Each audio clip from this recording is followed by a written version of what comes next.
The following video is sponsored by Cromlech.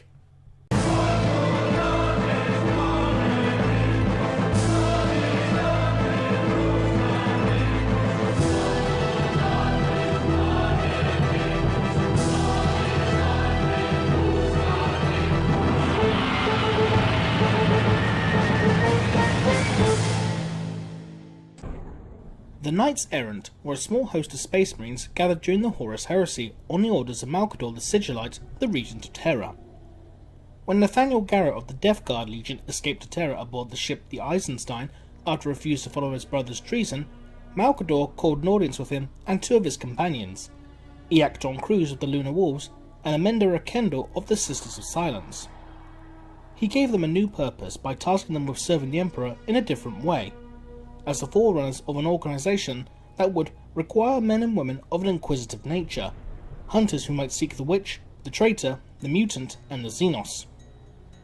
These individuals would go forth to eventually form the basis for what would eventually become the Inquisition and the Grey Knights, even taking Malcador's own personal sigil, the Stylized Eye, as the symbol of their new purpose. Malcador tasked Garrow with several dangerous missions to recruit other Space Marines into the group.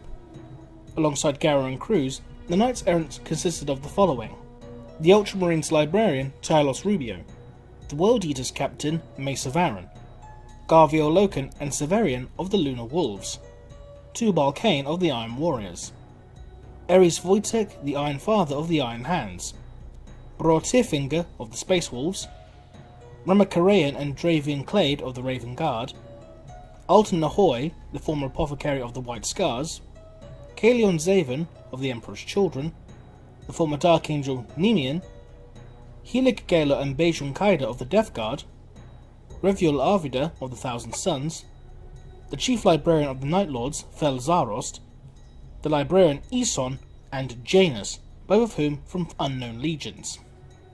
Janus was eventually appointed as Supreme Grand Master of the Grey Knights when Malcador returned to Terra shortly before the Siege of Terra and oversaw creation of the chapter. Janus was from an unknown legion, but to be granted command by none other than Malcador, the second most powerful man in the entire Imperium, must mean that Janus was a Marine of exceptional distinction.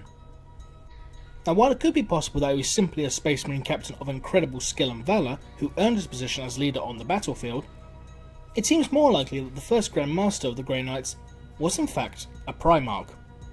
More specifically, Omegon, the twin brother of the Primarch Alfarius. There is a lot of evidence pointing to this fact, the first of which comes from the story The Serpent Beneath, where after the destruction of the Tenebrae station, Omegon lies to Alfarius to imply that a security breach led to its destruction, a breach that Omegon himself had a hand in, destroying the station without his twin's knowledge to rob the Alpha Legion of a powerful resource. He then retires to his chamber, where he views an alternate, grey and seemingly unadorned set of armour. Unpainted power armour is grey and similar to what the Knights Errant wore. Now, while it could be argued that the unadorned armour would be simply to aid in infiltration and espionage, it's still a compelling piece of evidence. There is also the story Mortarian's Heart. In the story, Mortarian claimed that he knew Janus, and this could imply that Janus was in fact Nathaniel Garrow, as Garrow did serve as Mortarian's equerry. However, it is confirmed by Black Library themselves that Garrow would not be one of the first Grand Masters, either perishing before the Grey Knights form or becoming one of the Inquisition, leaving us with fewer contemporaries of Mortarian that we know of.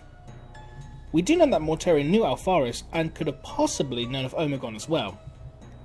He also mentions to Caldor Drago that Drago and the Grey Knights would be shaken to their core about their beloved Janus, a brother who betrayed his brother, seeking a kind of pity redemption.